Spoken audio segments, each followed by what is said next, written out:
안녕하십니까 여러분, 강민도TV 자저스를 시작하겠습니다. 오늘은 북한에서 들어온 긴급 뉴스를 여러분들 보내드리도록 하겠습니다. 제가 얼마 전에 김정은이 이 코로나19 확산으로 말미암아 북한 주민들이 수천만 명이 걸리게 되자 그 스트레스로 인해서 술 맞고 과다 음식을 섭취했기 때문에 건강이 악화되고 또다시 살이 찌는 이런 악순환에 빠졌다는 말씀을 드렸습니다. 그렇기 때문에 김정은이 건강이 악화돼서 정치국 회의도 주재 못할 정도로 회의에 참여하지 못했다는 말씀드렸는데 김정은의 스트레스 이것과도 연관되어 있는 것 같습니다. 오늘 여러분들께 보내드리는 긴급 뉴스와도 연관이 되어 있는 것 같습니다. 김정은은 5월 12일 날 당전의 정치국 회의에서 북한이 약 28만 명이나 되는 감염됐다고 유혈자가 생겼다고 당전의 정치국 비상회의를 열고 거기서 선포를 했습니다. 그렇게 철저하게 방역했지만 결국 우리도 오미크론에 걸렸다는 것을 김정은이 처음 발표한 5월 10일이었습니다. 그런데 북한은 5월 10일이면 바로 모내기가 한창 진행될 때입니다. 북한은 우리보다 지역이 좀 북쪽에 있기 때문에 추운 지방이라 우리보다 좀 약간 2주 정도 늦게 모내기를 시작합니다. 그렇기 때문에 5월 12일 정도면 모내기가 바로 시작되는 시점이고 6월 중순이면 전반적으로 모내기가 끝나는 시점이 바로 그 시점입니다. 그런데 모내기를 할 때에는 북한이 항상 당전의 정치국 회의나 당중앙위원회에서 지시문이 내려가는데 전당, 전군, 전민이 모두 다 총동원하여 모내기 전투회로라는 구호를 내걸고 이 중학교 학생부터 시작해서 대학생 웬만한 공장은 문을 다 닫고 모두가 총동원됩니다. 이거는 내각송원, 내각 각 송중앙급 성원들도 사무원들도 마찬가지입니다. 모내기철만 되면 모두가 총동원해서 모내기에 동원돼서 모내기를 끝내야 합니다. 왜냐하면 기계로 해야 되는데 기계로 하게 되면 기계 한 대가 사람 100명, 수백 명을 담당하지만 북한에서는 기계도 제대로 없고 연료도 없기 때문에 특히 이번 이 우크라이나 전쟁으로 말미암아 북한도 타격을 받고 있습니다. 러시아나 중국으로부터 가공된 휘발유와 연료를 제때 공급받지 못하고 있는 상황이기 때문에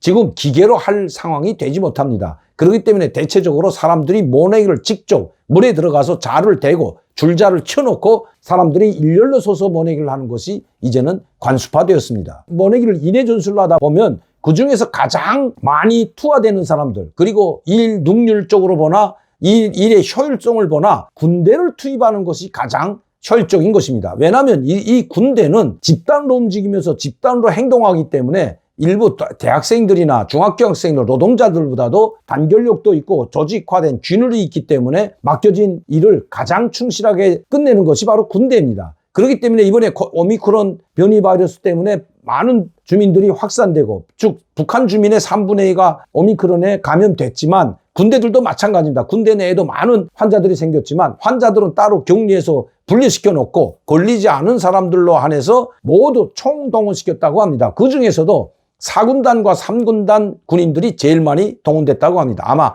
거반 다 동원됐다고 해도 과언이 아닌 것 같습니다. 왜냐하면 김정은은 8차 당대회 때에도 모내기 이 황해남도와 평안남도와 같은 곡창지대의 모든 물자와 그리고 비료를 비롯한 모든 농기계를 우선적으로 공급하고 또 인력도 우선적으로 지원하겠다고 이야기했을 뿐만 아니라 당정인의 전원회의나 정치국 회의할 때마다 이번 황해도와 평안남도의 이 식량 생산이 북한의 운명, 즉 먹고 사는 문제를 좌우한다고 여러 차례 이야기한 적이 있습니다. 수도방어사령부라고 하는 약 3개 사단이 있는 이 수도방어사령부 그리고 호위사령부도 마찬가지라고 합니다. 평양시에 있는 농장들에는 방어사령부와 호위사령부 군인들이 모두 동원됐다고 합니다. 자, 그런데 문제는 이렇게 코로나19가 전국적으로 확산되는 과정에도 불구하고 이 사람들을 동원시켰다는 데 문제가 있는 겁니다. 즉 군대들은 집단으로 행동하고 집단으로 생활합니다. 그렇기 때문에 한 사람이 걸리게 되면 이건 그야말로 걷잡을 수 없이 퍼져나가는 것이 바로 군 집단인 것입니다. 그런데 이번에 이 농촌에 동원됐던 수만 명의 군인들이 모두가 코로나19에 감염이 됐다는 것입니다. 지금 북한 군 부대가 아우성일 뿐만 아니라 지금 비상이 걸렸다는 것입니다.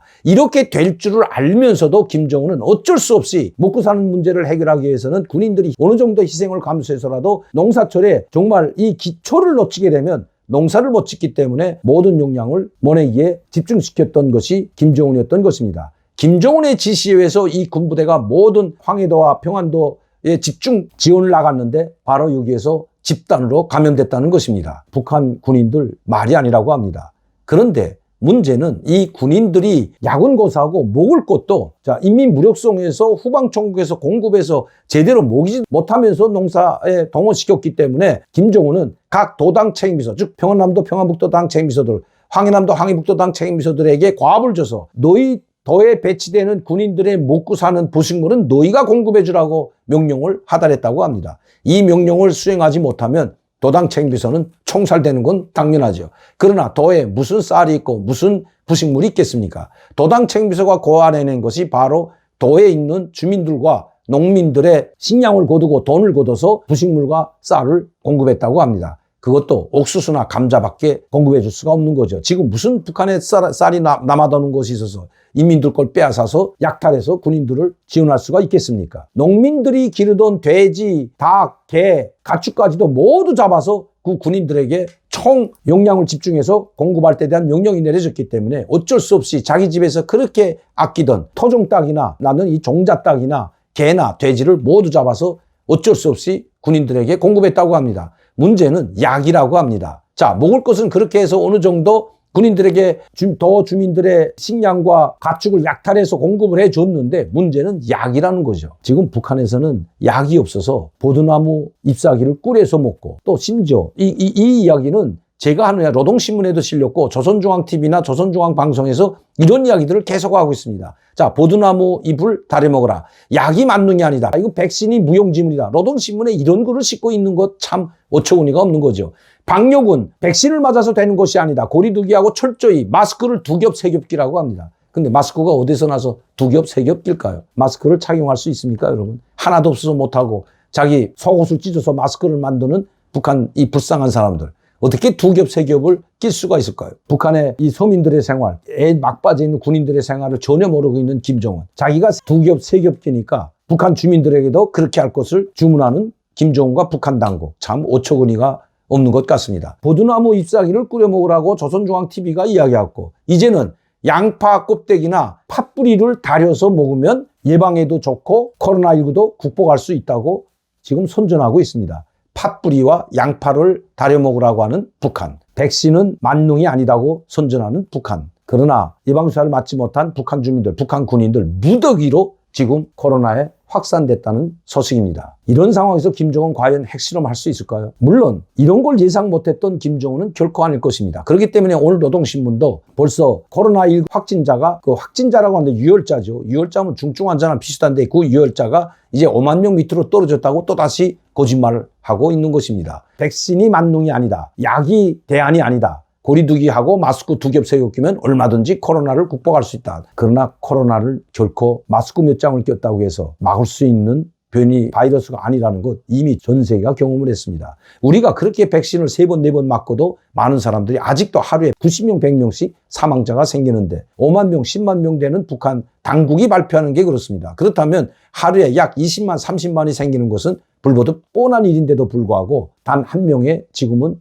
사망하는 사람이 없다고 이야기하는 북한. 아마 핵실험을 염두에 뒀는지 아니면 김정은의 성과를 내세우기 위해서인지 이런 거짓말을 하고 있는 것이 현실인 것입니다. 그러나 북한 일반 주민들이나 군인들 속에서는 약을 달라, 먹을 걸 달라고 지금 아우성치고 있는 것이 오늘의 북한 현실이라는 것입니다. 농촌에 동원됐던 군인들 대다수가 코로나19에 확산된 이 상황, 과연 김정은은 어떤 전술로 엄청난 위기에서 돌파구를 찾으려고 할까요? 그 돌파구가 핵실험이 아니기를 바랄 뿐입니다. 왜냐하면 이번 핵실험은 결코 김정은뿐만 아니라 김정은에게는 치명적인 타격이 돼서 참수작전이든 아니면 서지컬 스트라이크라는 이런 작전이 수행돼도 무방하지만 아무런 죄도 없는 2,500만 북한 주민들이 다 죽어나가고 있다는 것 결코 잊어서는 안 될 것입니다. 오늘도 강명도TV 자유조선 시청해주신 여러분들께 진심으로 감사를 드립니다. 여러분들의 지지와 격려와